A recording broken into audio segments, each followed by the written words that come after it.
Hi, this is Todd Olthoff, and welcome to another edition of Screencasts Online. Well, Apple has released Mac OS Ventura, and with it are many changes to not only the OS, but also Apple's built-in applications as well.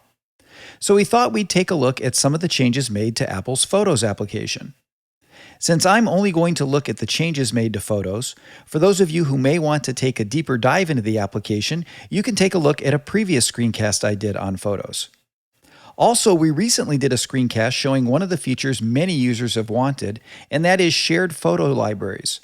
If you missed that screencast, you may want to take a look at it, as I will briefly talk about the feature but don't go into depth on it. So here we are in the Photos application, and for this screencast, I decided to use my own library, just so you could get a feel for all of the different changes with a fully populated library. What you'll notice in the interface is there are just a couple of changes that are here, and we're going to go over all of these features.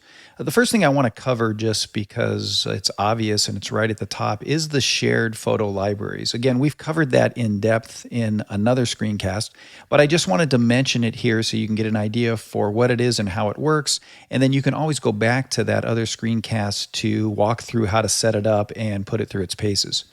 So you can see across the top right now I'm viewing both of my libraries.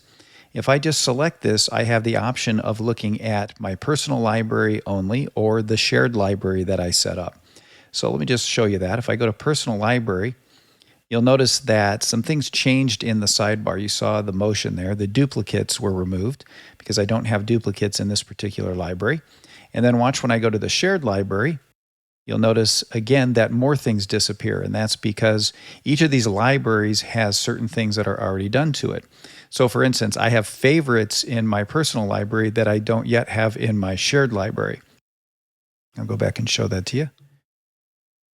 You can see favorites and recents now show up, as well as imports. So as you go from library to library, the sidebar is going to customize depending on the work that you've done to your library or to the library itself. Again, if I come back up, I can see both libraries combined together, and then it adds duplicates in there. So I just wanted to show you how that works, because we are going to talk a little bit about organization and how important that is. Because one of the things I love about the new shared library is my wife and I don't have to figure out how to use shared albums to somehow figure out how to get our libraries in sync. And if you've ever played with shared libraries, they're great for little events and that sort of thing, but they're not great for organization. And let me just show you what I mean by that. If I come over here to my shared albums, you can see I've got all kinds of albums down the side of things that have been shared with me at different points in time. And I have no way to organize those shared albums. I can't put them in folders. I can't subgroup them. It's just a big list of events and things that have happened in my life. And over time, these things can really add up. You can see all of the different albums I have unorganized right here. What I love is once you get into albums, then you can start to organize those albums. And so if I just show you this, what I've done is I've organized things. Like I have a landscapes folder. In that I have California, I have Oregon.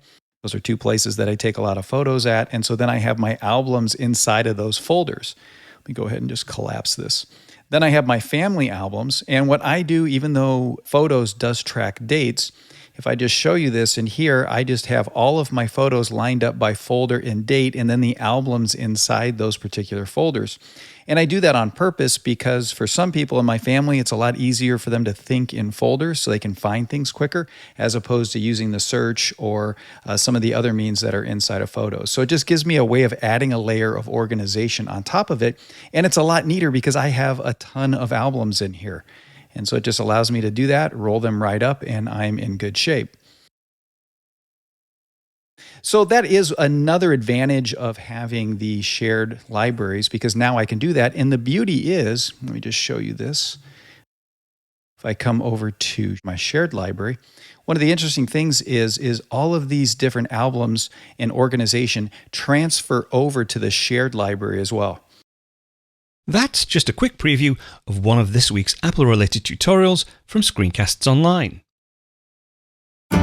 Screencasts Online is your premium source of Apple-related video tutorials. All of our members get access to brand new, up-to-date tutorials each week, as well as unlimited access to our entire video archive full of Mac and iOS-related tutorials. You can stream and download all of our videos on your Mac, iPad and iPhone, and even your Apple TV using the members-only Screencasts Online Apple TV app. Membership also includes a complimentary subscription to the digital Screencasts Online monthly magazine, published each month and packed with videos, articles, reviews, as well as hints and tips covering all aspects of the Mac, iPad, iPhone, and all of the other fantastic Apple products.